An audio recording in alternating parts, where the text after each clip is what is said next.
আরো স্বাবলম্বী করার লক্ষ্যে পৃথিবীতে যদি মানব জাতি সম্পদ উপার্জনের ক্ষেত্রে তোয়াক্কা না করত, শরীয়তের বাধা নিষেধ না থাকত, পৃথিবীতে মহাপ্রলয় আল্লাহ প্রদত্ত ঘটানোর প্রয়োজন ছিল না।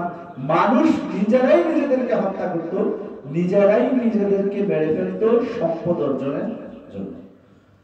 ইসলাম আমাদেরকে এত পরিমাণ বাধা নিষেধ করার পরেও আমরা হারাম উপার্জন থেকে নিজেদেরকে বিরত রাখি না, মানুষকে ধোঁকা দেওয়া থেকে বিরত থাকি। আমরা হারাম উপার্জনকে আরো সহজলভ্য করে তুলেছি। ফলশ্রুতিতে মানব জাতি দোকানে মেয়েদের শর্ট ড্রেস বিক্রি করে, ছেলেদের বা মেয়েদের খাবারের জন্য মদ, বিড়ি, সিগারেট বিক্রি করে থাকে। তারা সুদি কারবার করে থাকে। অনৈতিক কার্যকলাপ সম্পাদনের জন্য বড় বড় আবাসিক হোটেল নির্মাণ করে থাকে। তারা নেশাকে সহজলভ্য করার জন্য বার নির্মাণ করে থাকে।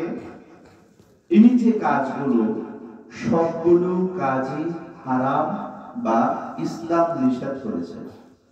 মানব জাতি এই কাজগুলোকে সহজলভ্য করার জন্য অসৎ উপায় অবলম্বন করছে। হারাম কে তোয়াক্কা না করা কিয়ামতের অন্যতম আলামত। বর্তমান বিশ্বে, বর্তমান পৃথিবীতে এই বিষয়টা খুবই সহজলভ্য হয়ে গিয়েছে। দোকানে দোকানে বিড়ি, সিগারেট, মদ, গাঁজা, ইয়াবা, ফেন্সিডিল গোপনে গোপনে বিক্রি চলছে।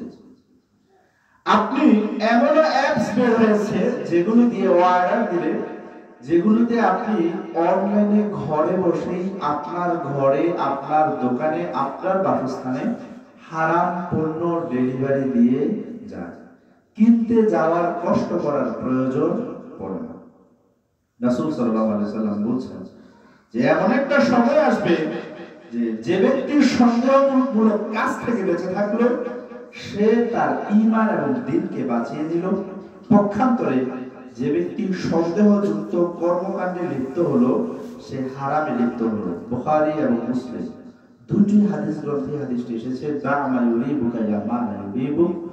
তোমরা বেঁচে থাকো তোমাদের সন্দেহ কর্মগুলো থেকে, যে কাজগুলো তোমাদেরকে সন্দেহ সৃষ্টি করে, খটকা সৃষ্টি করে। ওয়াল ইসমু মা আকা ফি নাফসিকা ওয়া কারিহতা ইয়াতালি আলাইহি নাস, পাপ হলো সেটাই যেটা অন্তর খটকা সৃষ্টি করে এবং তুমি চাও মানুষ সেটা না জানে।